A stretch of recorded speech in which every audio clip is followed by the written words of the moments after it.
Tonight's headline isn't just news. It's a political earthquake.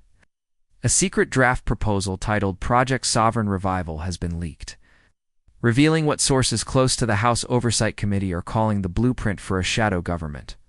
It's signed off by key Trump-aligned lawmakers, is crafted in secrecy, and it outlines a plan to dismantle critical federal institutions and place power directly into the hands of a National Leadership Council.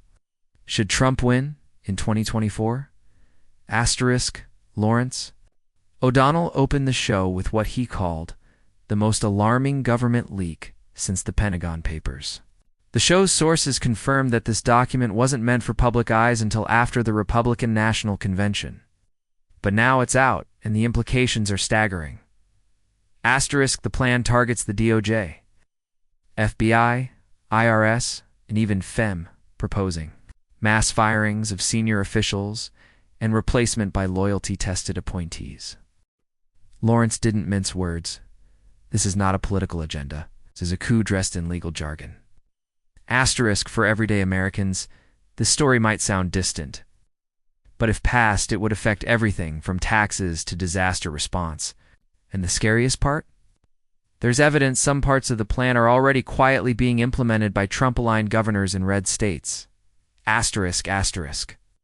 This story didn't just fall from the sky. It came through a whistleblower, a mid-level Republican aide who risked their career to make sure America knew the truth. According to O'Donnell's team, this aide became alarmed when senior officials in the Freedom Caucus began holding off-record sessions with former Trump strategists like Stephen Miller and Mark Meadows. The whistleblower told NBC producers. It stopped being about policy. It was about revenge. They're planning to erase everything from the Biden era, including protections for immigrants, LGBTQ+ rights, and environmental laws. What's more troubling is how long this has been in motion.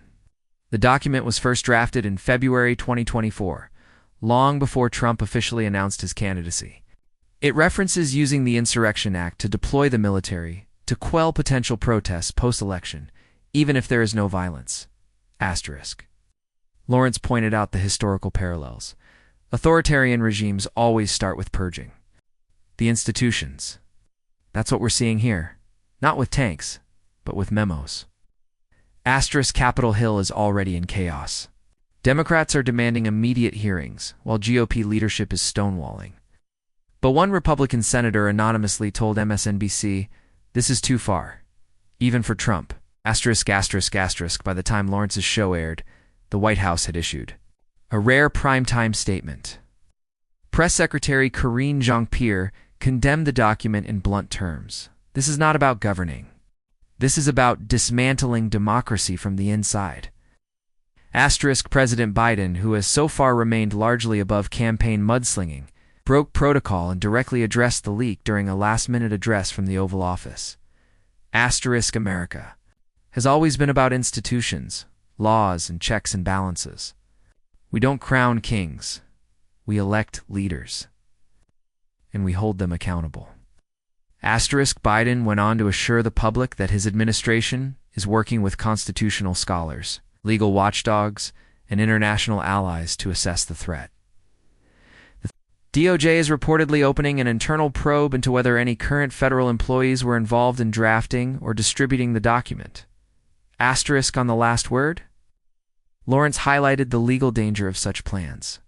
If proven to be more than theoretical, Project Sovereign Revival could open the door to sedition charges, especially if officials knowingly plotted to overturn constitutional governance. O'Donnell then posed a chilling question to his panel. If Trump and his allies believe the Constitution is just an obstacle, what happens if they get 4 more years? The GOP's response has been swift and divided. On one hand, Trump loyalists like Marjorie Taylor Greene, Matt Gaetz, and Jim Jordan dismissed the leak as a deep state hoax. Greene tweeted, "This is liberal panic at its worst. The real coup was 2020, but others, including Senators Mitt Romney and Lisa Murkowski, expressed deep concern." Romney told reporters, "If this document is real, and it certainly appears to be, it shows a faction of my party wants to rule, not lead." Meanwhile, former Vice President Mike Pence, who has largely stayed out of Trump's 2024 drama, issued a surprising rebuke. In a brief statement, he said, "The presidency is not a monarchy. Anyone who seeks to destroy our democratic norms is unfit to lead."